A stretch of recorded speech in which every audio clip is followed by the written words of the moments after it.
This is part 2 of my funny stories about foreigners speaking Thai. You know, stories about the kind of situations that you can find yourself in just through speaking Thai.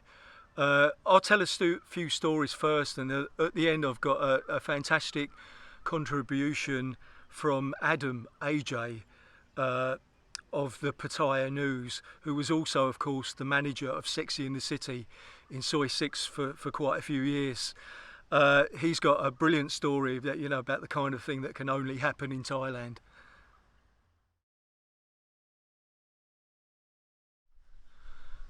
Back in the 1990s, there used to be like a kind of little barbershop bar place, not far from Pat Pong, just off on a little soy off of Suriwong Road. Actually, I watched England get knocked out of the 1990 World Cup finals there, but that's another story. Anyway, one day myself and a friend, we were really hot and we just wanted somewhere for a cold beer. So we dived into this place and we sat down and we had a beer each, and a couple of girls turned up, and they were just, because it was a barber shop, they were just sort of like wanted to know if we wanted a haircut. Yeah. So I used to have hair, and we didn't really need a haircut. But anyway, eventually they offered us a manicure, and I kind of looked at my nails and I thought, yeah, why not? You know, they need to be done really. So we said, yeah, okay, yeah, we'll have a manicure each. So they took us upstairs to this kind of big room where they had the big barber's chairs, you know, the chairs that went back. So we kicked back in these chairs, laid back, and then these girls got the kit out, the clippers and the files and everything, and they started giving us this really good manicure. Now, I hadn't spoken Thai with them at all, so they were totally unaware that I spoke Thai, and they were talking to each other, and anyway, they were talking about, you know, like if they could kind of like upsell us, you know, if they could sort of, you know, we could, maybe we'd want a pedicure as well, and anyway, they were talking amongst themselves, and I could understand every word of it. And you know, it went from pedicure, and it kind of, you know, it got a bit imaginative. You know, they had quite a bit more than cutting our nails at the end of it. And I'm listening to this, and I didn't say a thing, and I'd waited until they clipped their nails and did a nice job of kind of pulling the bits off and like filing them off and everything. They did a really nice job. And at the end of them, I said, "Meh," I said, "Khobkhun krab." I said, "Kun tam lab yot yiem loy. Ka tam lab thao lai krab." I said, "Thank you very much." I said, "You give a really good manicure." I said, "How much is it?" And she went red, and she got really angry, and she kind of like raised her fist. And let's put it this way, I was lucky she did it with nail clippers and not scissors.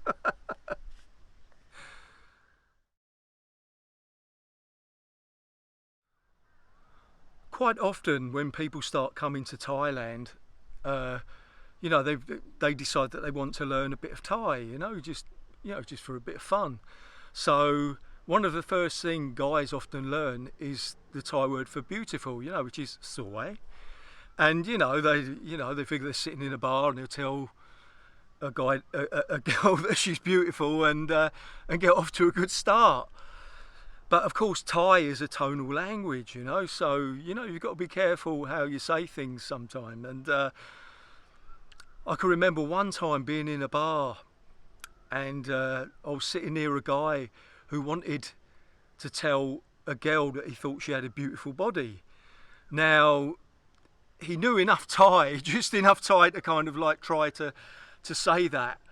And what he wanted to do was he wanted to put the word for body, dua, and then soy together, meaning like body, beautiful, beautiful body. Actually, that isn't good Thai, you know, that isn't how you would say it. But if you're just learning a bit of Thai, you know, it makes logical sense that's what you'd say.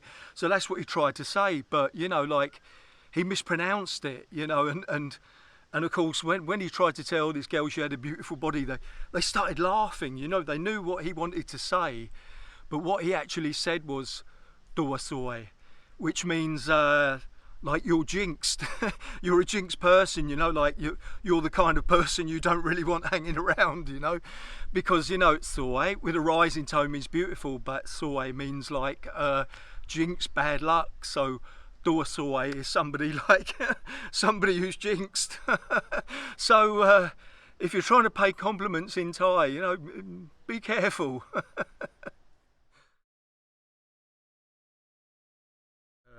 A friend of mine, John, and myself were driving in a car from Surin to Kanchanaburi, and yeah, it was quite a long drive, and it was starting to get a bit late, and we still had a couple of hours to go, and we were just coming into Ayutthaya, and there was a police roadblock, and you know, I mean, that's not unusual in Thailand. It certainly wasn't then, and it isn't now, and so, but this one, they were a bit more awkward than they usually were, and initially I didn't speak Thai with them, you know. Sometimes I just can't be bothered, you know. You think sometimes you're just kind of better off just acting like they expect you to be like a tourist, you know. So anyway, we're in this car and we get pulled over by these police, and they're being really thorough. So they're getting out and they're asking us where we're going. They want to see our passports. Then they start searching the car, you know, and you know, it was getting late, we were tired, we were really kind of getting fed up with it. You know, we weren't in the mood for it, but you know, they were determined, and what could you do? Anyway, they started looking inside the car, under the seats and that, in the glove compartments, and then I decided to speak Thai with them, you know. So I started to speak Thai, and they said, oh, you can speak Thai? I said, yeah. And then they said, where are you from? And I said, from England. And then all of a sudden he jumped up and he saluted us. He said, England, England, he said, Elizabeth, Elizabeth, Elizabeth Song, yeah, Elizabeth II, Elizabeth II. I said, yeah, yeah. And what I'd forgotten was in 1997, the Queen went on a royal visit to Thailand, and unawares to us, the Queen was in Ayutthaya that night, hence the extra security. And, you know, the Thais love royalty. And because we were English and the Queen was from England, that was it. We couldn't put a foot wrong. He saluted us. He said, you're right. You can go. You can go. I've never seen an attitude change so quickly. I swear if we'd have asked for a motorcycle escort, we would have got one. So that was it. That was the end of the inspection. And off we went.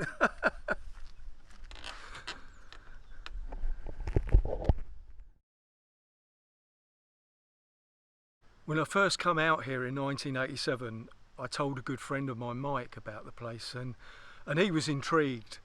And within a couple of years, he decided to come out here himself for a couple of weeks. Anyway, he liked it so much that he was here for about 11 years. Actually, he was here forever. He ended up here forever, rest in peace.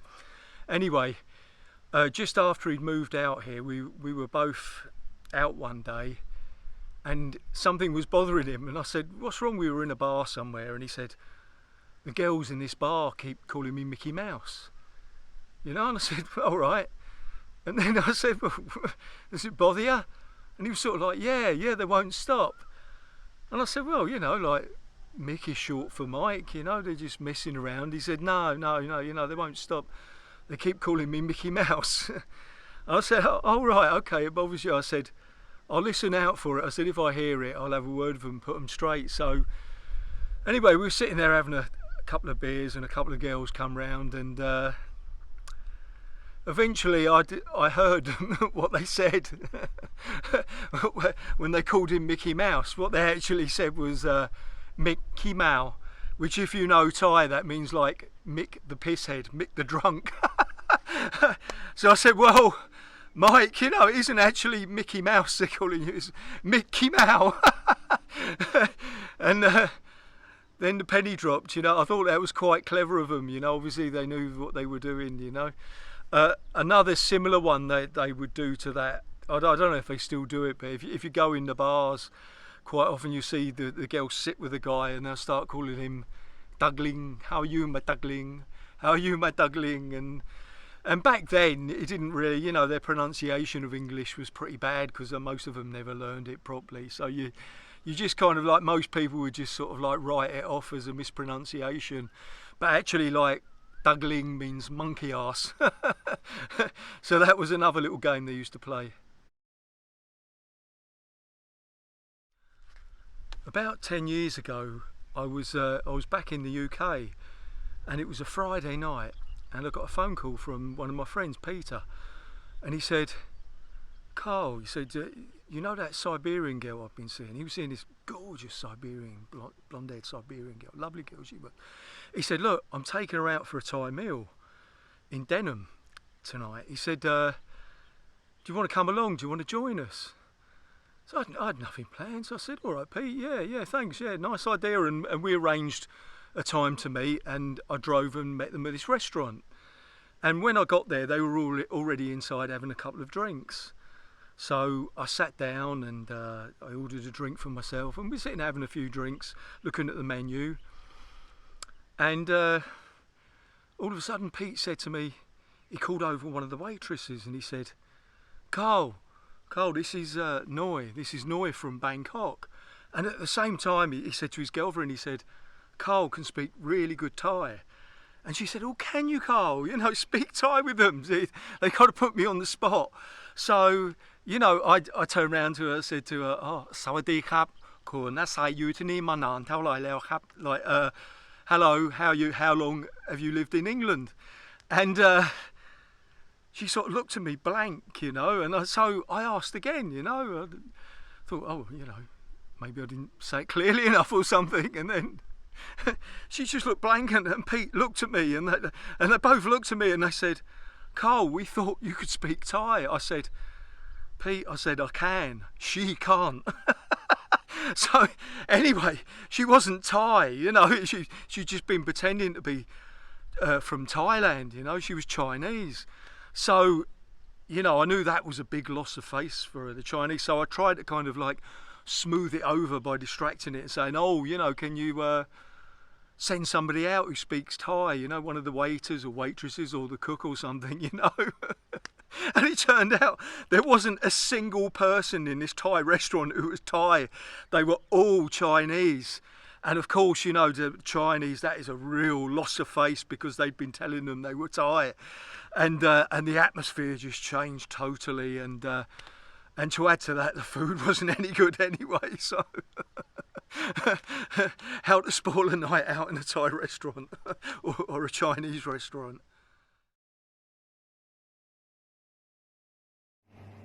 What's up, everybody? I'm Adam. Some of you guys might know me as AJ or Adam AJ Judd.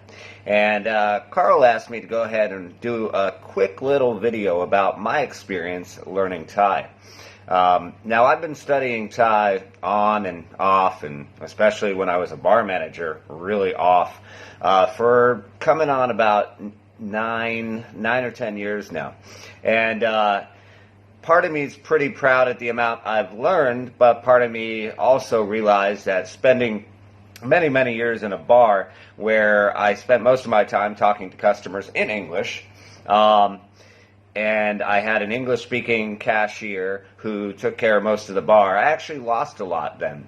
But in the past, really about the past year and a half, I've started doubling down on learning again in Thai. And my tones are still pretty way off, but I picked up a lot in reading and listening, and I'm understanding more and more of what's going on around me. Anyways, I wanted to go ahead and to state to people a quick funny story. There's always those tones or things that don't go down right. And for one of those with me is the tone between drunk and cat, or Mal and Mal. And I lots of times I still don't say it right. And I know which one is correct, you know, meow, like the sound meow, and mao for being drunk. And, you know, I was really under the weather, intoxicated one night. And I was out with some friends, and we were walking over by Third Road, and we were trying to get a taxi. And I was so gone, I couldn't have, you know, I really couldn't get my tones out, and the taxi driver spoke no English. So I tell the taxi driver, you know, wrongly, meow, mok mok, meow, instead of mao. I'm like, meow, mok mok, taxi. You know, instead I'm saying cat, meow, mok mok, meow, instead of mao. And so the taxi driver looks confused and looks around, and he goes ahead and walks away. I'm like, what is going on here? I'm trying to get us a taxi. And this was a while back, and our phones had died, actually. So he goes to go get a taxi, I think. No, he comes back with a street cat and tries to hand me a fucking cat. I'm like, really? He's like, hi, cup. Oh, ow, meow. I'm like, no, I don't want a cat. And I'm like, my meow, meow, meow, ma, taxi, wa, pom, my turn. You know, I cannot walk. I need a taxi. And, you know, I understand a lot more than I speak. And I need to speak more because I know my tones are off. But then he laughed and I laughed and we had a good time with it. I got one more quick story for you. So this was many, many years ago when I was first practicing my Thai. And so in Thai, the number 4 is C. And so I went ahead and I was at a KFC. And I said in very broken and very bad Thai, which was even worse than, that I wanted a number 4 with a Pepsi. I thought that was pretty clear, right? So, you know, the cashier goes behind the counter and gets my order already. I think the number 4 was like a chicken burger. And she comes back with a tray with 4 Pepsis. I'm alone. Nobody else with me. I'm looking at the tray. She's looking at me. And the manager comes over and looking at the tray, looking at me. And we all laugh, and he realized the mistake was a number 4 with a Pepsi. They fixed it, but I quickly learned then that I need to continue to work on my tire. You'll end up being handed a cat or being handed 4 Pepsis. Anyways, they were both funny, and I look on them to this day. Good luck in learning your